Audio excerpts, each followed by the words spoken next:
Fight!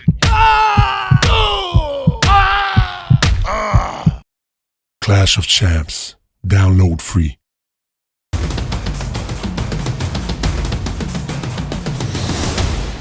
We're in LA with Tito Ortiz. Tito, last month coming up, you have a show at the Forum. Tell me about your decision to go with this fight, Caribbean, your final fight. Why? You know, I've been at this game now for 20 years.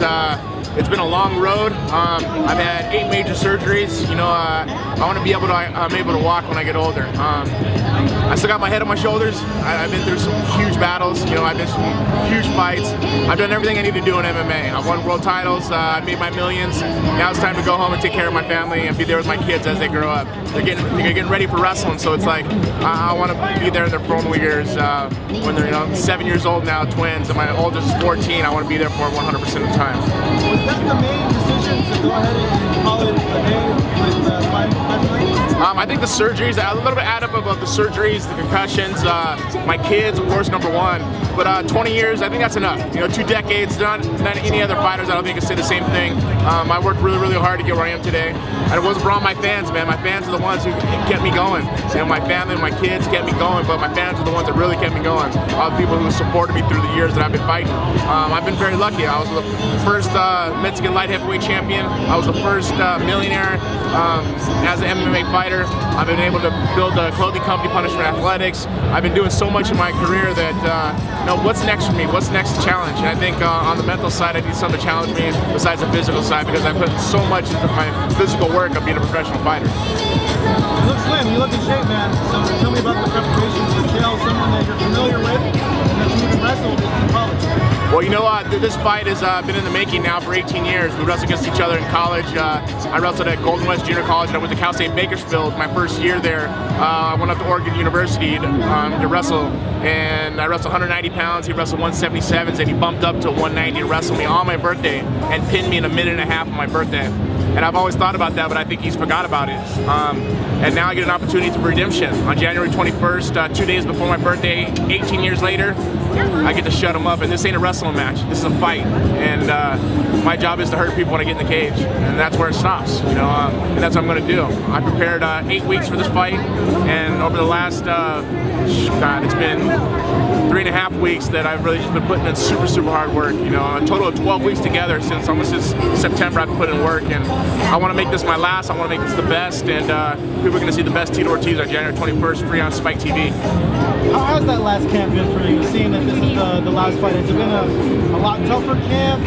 Tell me about the mentality going through a camp where you already know what's going to happen at the end, regardless of win or lose, but you're going to retire, that you're done with it. Well, you know, I just think I look at Uriah Faber's last fight, and it looked like he'd have a lot more fights in his career, but we want to give it our best. We want to make it shine at the last fight. My last fight against Forrest Griffin, you know, I thought I won the fight, and I thought I did well, but I wasn't able to prepare the way I've had for this fight. I've been able to prepare the right ways of wrestling, doing the jiu-jitsu, doing the sparring, doing the mitt work, doing the, instead of running now, I do bike rides where, you know, it's going for an hour straight, and in between that hour straight, there's 20 flights of stairs that I run 20 times. So I'm pushing my heart rate as hard as possible. And I think the sparring and the wrestling has been a big part of this camp that I've been able to do that I haven't been able to do before. I'm happy, man. Everything in my life is great. You know, my girlfriend Amber Miller, she's an amazing woman who's helped me with my children. I have twin boys, Jesse and Journey, that I see the happiness in their eyes. I just need something else to do, something else that focuses me. I've been doing this stuff for so long. I've been training that it's rigorous. It's lonely being a fighter. It's lonely where, you know, I gotta have so much pressure on me. I want to move on to something a little better, something a little easier, something that's not as tough. Maybe something, you know, kind of tests me in other areas, not just in my physical work. Looking at this fight, how do you really see it playing out? Given Chael hasn't fought in a long time, we've had more fights recently than he has.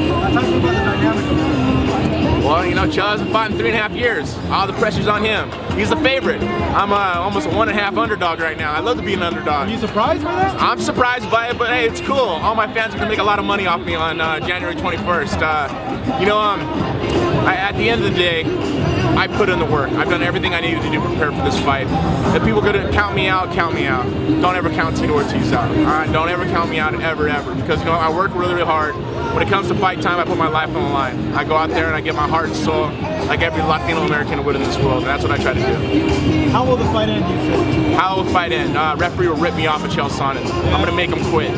He doesn't realize how strong I am, doesn't realize how big I am. He's a 185 pounder that's juiced up to 205. You know, for this one, I don't even think he's gonna cut weight to make 205. He needs to stay down to 185 where he belongs, and I'm gonna send him down there. You know, I've been watching some interviews, and he's saying that he's retired Hall of Famers. I don't think he's ever beat a Hall of Famer. I don't understand it. He's living in a facade that is not true. He got to tell nothing but lies, and that's one of the things I talked to him in the very beginning of his career when he fought Anderson Silva, and I said, you know what, three things you don't do. Don't ever lie, don't ever talk about a person's family, and don't ever talk about a person's country. Well, he's already knocked 2 of those down against me, and that's one of the reasons I'm gonna knock him down.